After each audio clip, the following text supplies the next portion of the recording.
pessoa vai ao óbito, o corpo começa a se decompor muito rápido. Mas esse processo todo pode levar alguns anos. Depois desse óbito, todo mundo é igual. Eu, você. O corpo ele vai enrijecer, fica inchado, larvas começam a devorar. Por que tudo isso acontece? Porque quando o óbito ocorre, o sangue para de circular no corpo, tudo começa aí. A falta desse sangue no tecido leva as células a se degradarem. É o que a gente chama de autólise. Elas vão se destruir. Mas os tecidos não param de uma vez. É gradativo. Por isso o corpo não esfria imediatamente. Quando a pessoa vai ao óbito sem circulação sanguínea, os tecidos musculares ficam sem oxigênio e ATP. Por isso, as fibras musculares ficam rígidas. É a fase da rigidez cadavérica ou rigor mortis. Quanto mais massa muscular a pessoa tem, mais tempo leva para ficar rígido. Nessa lógica, a rigidez começa pela mandíbula e nuca, que começa ali em torno de 1 a 2 horas. Os membros superiores enrijecem em seguida, em torno de 2 a 4 horas. O tórax e o abdômen já começam a enrijecer em torno de 4 a 6 horas. E os membros inferiores em torno de 6 a 8 horas. Mas a rigidez não dura muito tempo. Com o processo da autólise das células, as fibras musculares começam a ser desintegradas. Depois de 36 a 48 horas, ocorre a flacidez muscular total. A sequência do aparecimento da flacidez é a mesma da rigidez. Após algumas horas do óbito, o corpo ele começa a apresentar manchas arroxeadas, chamadas de livores ou manchas de hipóstases. São originadas porque a circulação sanguínea para. Esse é o fundamento de tudo. Só que o sangue se desloca para as partes mais baixas do corpo, onde se acumulam, originando as manchas. Após o cadáver apresentar as manchas arroxeadas, os livores, começa a putrefação propriamente dita. E a primeira fase da putrefação que a gente chama de período cromático. Recebe esse nome porque vai aparecer uma mancha esverdeada no abdômen. Por que isso acontece? Porque essa fase ela se inicia em nível microscópico, com a ação de micro-organismos dentro do corpo, que vai ali destruir, a matéria orgânica, que nós somos matéria orgânica. Os principais micro-organismos são as bactérias. E onde é que se tem mais bactéria no corpo quando estamos vivos? No intestino.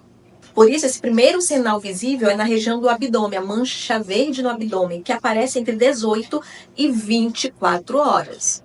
Essa mancha verde é devido a uma substância, a sulfato meta-hematoglobina, que passa a ser produzido ali até também pela ação das bactérias. Na primeira semana depois do óbito, o cadáver inicia a segunda fase da putrefação, que é o período enfisematoso ou gasoso. Essa fase aparecem bolhas pelo corpo. Isso por conta da ação das bactérias também, que produzem o gás metano. Outros gases também são produzidos. Eles todos juntos infiltram todos os tecidos do corpo, deslocando a epiderme e formando bolhas cheias de gases. Muitas dessas bolhas também se enchem de líquido, o líquido seroso. A tendência natural são essas bolhas estourarem. Com a formação desses gases e desses líquidos, o odor que já existe fica muito mais forte nessa fase. Isso faz o quê? Atrai as moscas varejeiras, primeiramente, depois outros insetos. As moscas, elas começam a depositar seus ovos. As larvas eclodem, o que são conhecidos aí popularmente como tapurus. E fica aquela imagem horrorosa. Eu, pelo menos, gente, eu já vi e é nojento. O cadáver, depois que as bolhas de gases e líquidos se rompem, os tecidos começam a sofrer liquefação. E esse líquido produzido é o que nós chamamos de neochorume. Teve um vídeo aí que eu fiz e falei, do chorume.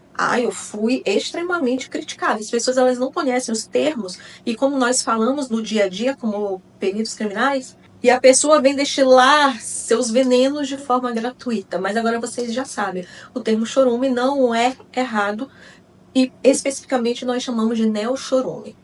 Essa etapa ela dura geralmente entre 8 a 10 semanas. Nessa fase, a ação de larvas da fauna cadavérica se torna muito maior e podem ali acelerar drasticamente a redução da matéria orgânica. Nessa fase a gente não tem só as moscas varejeiras, tá? Existem outros insetos. Esses insetos, ao se alimentarem do cadáver, reduzem o período colicativo para até 4 semanas. Por quê? Porque eles vão reduzir drasticamente ali a matéria orgânica. Quando os tecidos desaparecem, os ossos começam a ficar expostos. E ali começa a ocorrer diversas reações químicas que levam à esqueletização. Essa é a derradeira fase realmente da putrefação de um cadáver. E essa fase geralmente dura entre 6 meses a 2 anos. Essa janela aí vai depender de fatores ambientais, se o corpo foi embalsamado ou não, a acidez ali da terra onde foi o corpo depositado. Se o corpo não passar por uma cremação, todos passarão por esse mesmo processo quando os olhos se fecharem para esta vida. Se você gostou desse vídeo, por favor, peço que se inscreva no canal se não for inscrito. Dá um like nesse vídeo, que isso me ajuda muito a você e a outras pessoas a conhecerem os nossos vídeos. E, claro, ativa as notificações para sempre receber vídeos novos. Eu vou deixar no card final o vídeo para você assistir e maratonar as nossas playlists. Fica com Deus e até o próximo vídeo.